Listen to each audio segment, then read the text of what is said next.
नमस्कार मित्रों। जैसा कि हमारा बेसिक कंप्यूटर निर्देशक का जिला आवंटन का जो जो सूची आई है, उस सूची के आने करने के बाद मैं भी अपना जो होमवर्क था, स्कूलों की जो प्रेफ़रेंस लिस्ट थी, उसको देखने करने के अंदर व्यस्त हो गया था और इस वजह से कोई भी वीडियो वगैरह नहीं बना पाया 2-3 दिन। मित्रों, आज हम बेसिक कंप्यूटर निर्देशक से रिलेटेड कुछ विभिन्न जो मुद्दे हैं, उन पे वन बाय वन बात करेंगे। सबसे पहला जो मुद्दा है, वो है आपका काउंसलिंग के लिए हमें किस-किस डॉक्यूमेंट की रिक्वायरमेंट पड़ेगी। तो सबसे पहली बात ये है कि हमें 3 सेट तैयार करने पड़ेंगे और ये वही सेट होंगे जो हमने आरएसएम बोर्ड में सबमिट किए थे, ठीक है।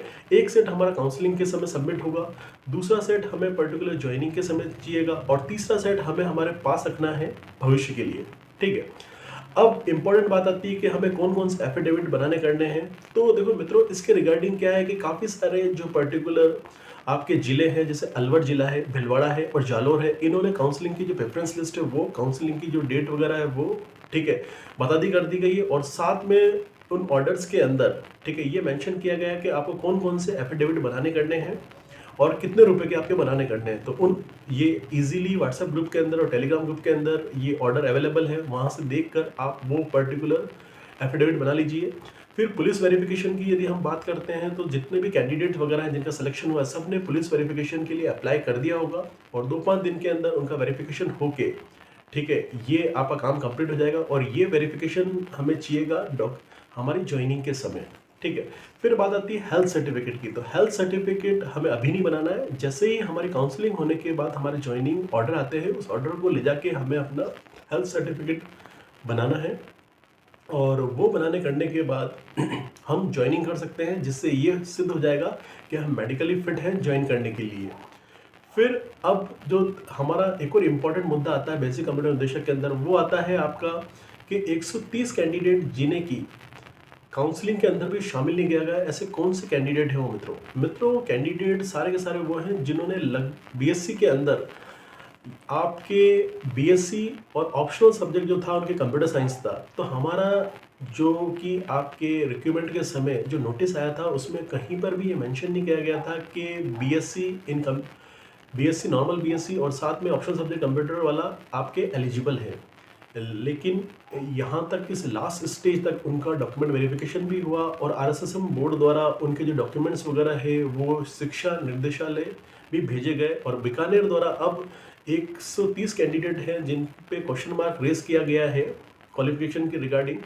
अब देखिए, बीकानेर निदेशालय ने अपनी तरफ से ये लिस्ट भेज दी है। अब जो है आरएसएम बोर्ड वापस क्या रिप्लाई करता है, और मुझे लग रहा है कि थोड़ा सा इस काम के अंदर टाइम लगेगा। अब या तो जो शिक्षा निदेशालय इस चीज़ को माने या फिर ना माने, अब ये देखने का विषय है। अब तीसरी जो इम्पोर्टेंट बात निकल के आती है, वो आती है कोर्ट केस के रिगार्डिंग।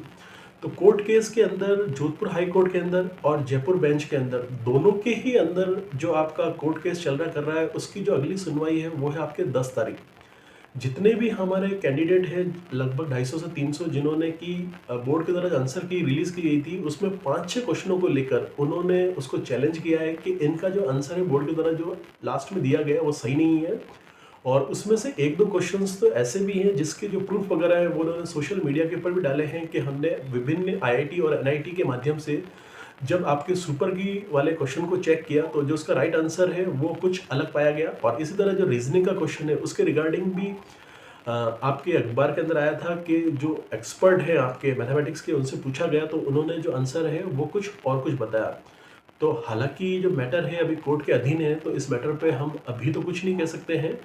और जैसा कि हमें अभी आज देखने करने को आया कि जो पीटीआई भर्ती थी, उसमें भी माननीय न्यायालय ने आपके एक ऑर्डर दिया है, ठीक है। और उस ऑर्डर के अंदर एक एक्सपर्ट कमेटी बनाने के लिए रिगार्डिंग कहा गया है, जिसके अंदर की जो क्वेश्चन ऑब्जेक्शन था उसके रिगार्डिंग, ठीक है।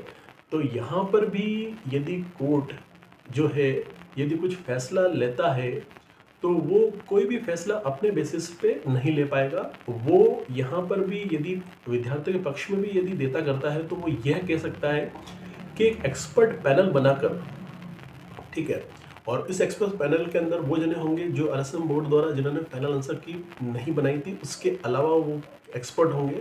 और फिर वो एक्सपर्ट जो भी आंसर आपका फाइनली मानते करते हैं उन क्वेश्चंस का, वो क्वेश्चंस न्यायालय मानेगा और उसके रिगार्डिंग जो भी इंस्ट्रक्शन आगे बोर्ड को देने करने हैं, वो उसके रिगार्डिंग इंस्ट्रक्शन देगा।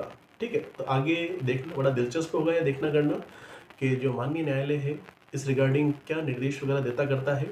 बाकी जो हमारी जो प्रोसेस वगैरह है बड़ी ही स्मूथ वगैरह चल रही कर रही है और लगभग 14 तारीख का आपका अम्बेडकर जयंती की छुट्टी आ रही है और 15 तारीख तक लगभग सभी जने जो ओनली काउंसलिंग में नहीं है वो ज्वाइन हो जाएंगे। और काउंसलिंग वाले भी जितने भी हमारे मित्र वगैरह हैं उनके डिग्री वेरिफिकेशन का जो काम है वो अब स्टार्ट हो गया है और काफ़ी सारे जो कैंडिडेट्स वगैरह हैं वो बीडी कल्ला साहब से भी कल मिलने करने वाले हैं। तो उन सभी लोगों को शुभकामनाएं, वो उनसे निवेदन कर सकते हैं और हमें भी आशा है कि वो उनकी जो मांग वगैरह है उसको मान लेंगे और एक शपथ पत्र के साथ उन्हें ज्वाइनिंग वगैरह प्रदान की जाएगी। ठीक है, तो ये विभिन्न मुद्दे थे जिनके रिगार्डिंग आपसे बात करनी थी। इसी के साथ जय हिंद, जय भारत।